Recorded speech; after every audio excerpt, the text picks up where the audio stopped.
Hey, what up, guys? So coming to you today, this is the what's next on former 2-division world champion Danny Garcia. Garcia headlined a Fox pay-per-view card on December 5th when he challenged Errol Spence Jr. for the unified WBC and IBF welterweight championship of the world at 147 pounds. Now, Danny, went in there and Danny was Danny. He didn't change anything up. He didn't attack, which apparently was supposed to be his game plan. And he got convincingly, outworked in this one and outboxed and outclassed. He landed some good shots. He was, competitive in some rounds. He was. It wasn't like it was a complete blowout, but in terms of points, I had him losing 10 rounds to 2. Could have been more.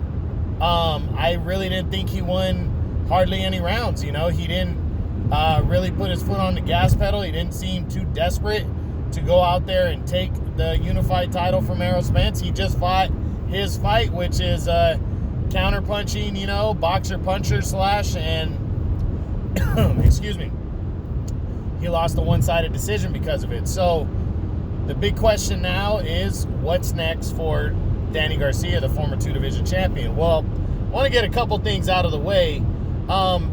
The guy does not need to move up or down in weight. I think it's ridiculous. Moving up in weight would be the only option if he changes weight at all, but definitely not moving down. I mean, anybody that even mentions that, moving back down to 140, they're insulting Danny Garcia. And you really don't respect how good Danny is because, Danny, one, has way too much pride to run and hide after basically taking his first ass beating. Because that's what happened. He got beat up. It was an ass beating. He was competitive, though. He fought hard, and he's a good fighter. The only other guys to beat him were Sean Porter by a very close unanimous decision and Keith Thurman by a split decision in a fight that was probably more like 8-4. I didn't think Danny deserved the split, but he did fight hard. He was competitive. So that's the thing. I mean, he's lost to 3 top-tier welterweights, and a couple of those fights were close and somewhat close. So, does he really need to tuck tail and run, and especially back down to 140? I just think that's ridiculous that was even mentioned by anybody. So that ain't happening. Now, moving up to 154, Angel Garcia said they could talk about it, but he didn't think Danny needed to do that, and neither do I. I personally feel welterweight's the right weight for him. It's the most popular division in boxing. Now, he has a lot of options if he moves up at 154, but he can make more money because basically the PBC runs 147 and 154. They have most of the guys in both top 10s. I think in both top 10s, so that's about 20 to 21 fighters, there's only 2 fighters they don't have. Terrence Crawford and Patrick Teixeira are not under their promotion. So these guys can pretty much do what they want, and if Danny wanted to move up, he'd have options there. But again, I think he's too small for that weight class. So I really believe that Danny shouldn't and probably won't be thinking about moving up in weight, or even that moving down isn't even an option. And, there are some good options at welterweight, though. We just don't know exactly what they are yet. We don't know how much time Danny's going to take off. Danny notorious for fighting every 6, 7, 8, 9 months. So he's okay with doing that. Let's look at... so now the big question is what's next for Danny Garcia, the former 2-division champ. So, we run into... let's run through the top 10 and see what options could be out there. Now, number 1 is Errol Spence Jr. Not seeing this one. Spence dominated him. There's no call for a rematch. There's no reason for one. No way that this happens. Number 2, Terrence Crawford. It's not going to happen next. It could conceivably if Crawford's already with the PBC and Danny doesn't come back until after Crawford premieres as a PBC fighter. Crawford's contract with Top Rank ends in October of 2021. Is Danny going to be out 10 or more months to where his first fight back is going to be against Terrence Crawford, even if Crawford's with the PBC? I'm not seeing that. Danny is coming off of a loss where he got beat up in, and he's not going to want to go in against another top welterweight, one of the top 2. I just don't see him doing that, so I don't think that's possible. Number 3 is Manny Pacquiao. You know, I think Pacquiao might fight him just to, you know, because he's, in Pacquiao's eyes, he would be beatable. And if Pacquiao could beat him better or equal to Errol Spence, then I think that would show something to Pacquiao in the boxing world that maybe Pacquiao could compete with Errol Spence. But I think coming off the loss and a one-sided one, I don't see Pacquiao taking this fight. I wouldn't completely rule it out, but I'm not seeing it. Now, number 4 after Pacquiao is Sean Porter, which would be a rematch from their 2018 bout where Porter took a very close decision over Danny Garcia. I'm not seeing this one. I wouldn't completely rule it out, because if Porter wants a big fight and Danny's willing to fight him, the fight could happen. And that's also, but if Porter doesn't get a rematch with Errol Spence or get a showdown with Terrence Crawford next, which, you know, he definitely has the opportunity being the number 1 contender in both.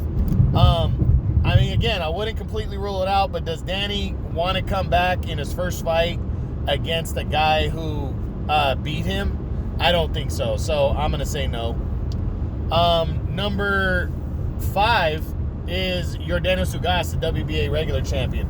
This would be a tall order for Danny. Ugas doesn't have a huge name. He does hold a piece of the world title, a secondary version of the WBA belt.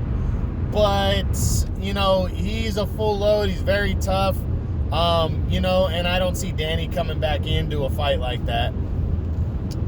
Number 7 would be a showdown with Mikey Garcia, which I really, or no, actually number 7 is Danny. Number 8 would be a showdown with Mikey Garcia. You know, I really love the potential of this bout right here. And if Pacquiao, for some reason, were to not get, you know, Mikey Garcia in the ring next, I think it's very possible that we could see Manny taking on Danny Garcia. Danny and Mikey Garcia locking horns, the 2 Garcias. They almost fought last year. They came close. I really think this fight could be made, and I think it's a fight that Danny, even coming off of a loss, would go after because it's a high-profile fight. So I'm going to say this one is possible. Number 9 is Sergey Lipinets. Another fight that I think is very possible for Danny, because Danny's going to want to come back. He's going to want to make a statement and then get right back into the title mix. Lipinets failed to capture the vacant interim title. He fought to a draw in his last fight against Custio Clayton. So, you know, I'm not sure if the IBF's going to put him into another mandatory title fight.